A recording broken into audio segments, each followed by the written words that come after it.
what's up, guys? This is a video going over some of the assignments in the class that are in addition to quizzes. So the way to think about this is we're exposed to a whole bunch of information in the class. The quizzes and walking through them is just, did we understand the information? These assignments are, what can we do with the information? So think of it like if you're going to be a firefighter, you can pass a bunch of tests on about the physics of fire, about structural integrity of buildings. This is a part where you actually just put a hose over your shoulder and run upstairs, and can you put a fire out? So one of them is information, right? The other one is the implications of that information, which is, can you do something with it? So it's more skills based. This is going to be summed up in what's called an HR portfolio. So you can have a portfolio of things at the end of the quarter that you've done that can show that you can do things. You actually have some HR skills and HR tools you can use for a job.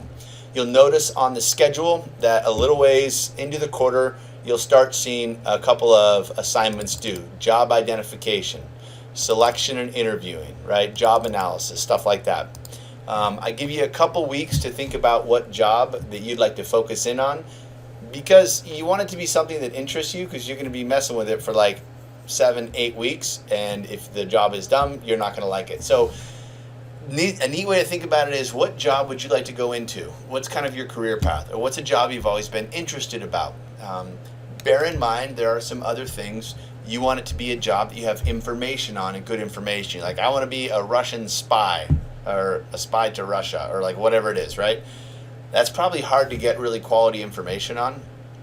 But if you said McDonald's drive-through, okay, you can do the assignment on that one pretty easy. It just may not be really inspiring for you. However you want to do that, it's fine. The very first one that we have is job identification.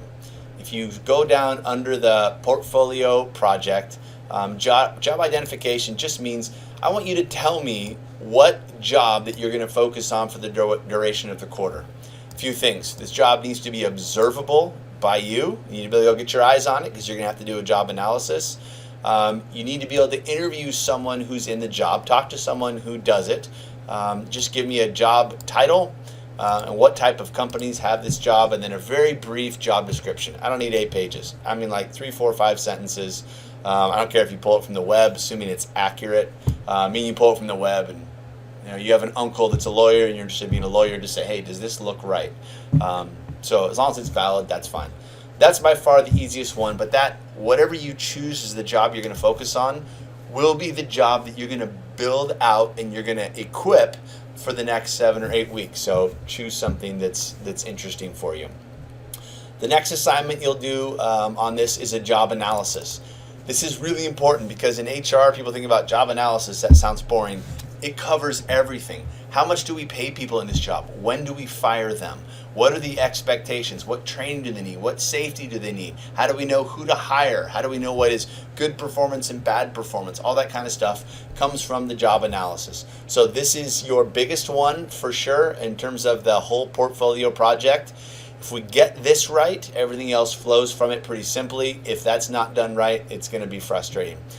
So job analysis will feed other things. The third thing in the portfolio, you just read it. It's all the description of what I'm looking for right here. I want, the main body is going to be an outline. You're going to do what's called a task-based job analysis. And that's going to feed into selection and interviewing. So now we have an idea and understanding of the job. Based on that, what should I hire for? And not just what should I hire for, how will I sniff that out? Is a college degree required? Is a PhD required? Are certain skill sets like training required? Is certain experience required? As soon as you say required, I'm going to make you back that up. Like if it's required, you have to describe why it's required. For the interview, you're going to design interview questions. This is how I would ask a candidate questions to figure out if they meet some of those requirements of the job. So at the end of this, you're going to tell me what are some recruiting strategies, interview questions, directions for managers. So at the end, you should be able to take this interview list and say, give it to a manager and say, here are the questions, here's what you're looking for in the responses, and here's how it ties to the job. Very important on this, says, please note down here, students must defend and describe from the job analysis what's being assessed. So I'm not going to ask someone, tell me about a time when you've worked with people or led a team or something like that, but the job is a bricklayer by yourself on a job site somewhere. So you get the idea. Selection and interviewing will come from the job analysis. Next is the training plan. What do people need to know? So you're going to hire someone, right? You need to onboard them. What's their onboarding plan? And second, what do they need to know before they actually, put their hands to the plow? There's some basic stuff, right? If you've ever had a job, you get orientation, you figure out where the bathrooms are, how to clock in and clock out, right? Maybe you have some safety training or some legal training, sexual harassment training, something like that.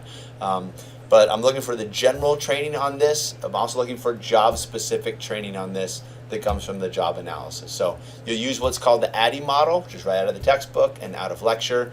But just tell me, if you hire someone into this job, what do they need to be equipped with to perform well on the job? Next one, the performance management system. This is a function that every single manager does, and it's important that we do it well. So we have a whole chapter and a series of lectures committed to performance management. Again, based on the job analysis, you submit a plan to me. This is how we evaluate performance for this job. This is the tool that we use. These are the observations that we use, all that kind of stuff. How do we know what is good and bad performance? For example, I'm a professor. We do teaching, research, and service. If you only evaluate me if I'm a good teacher, you're missing 2/3 of the job. It's not complete, right? If you only evaluate me, well, I publish a lot of papers. Yeah, but the guy stinks in the classroom, right?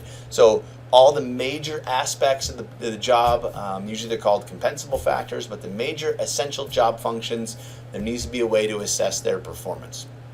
Next one, compensation plan. How much money should this job make?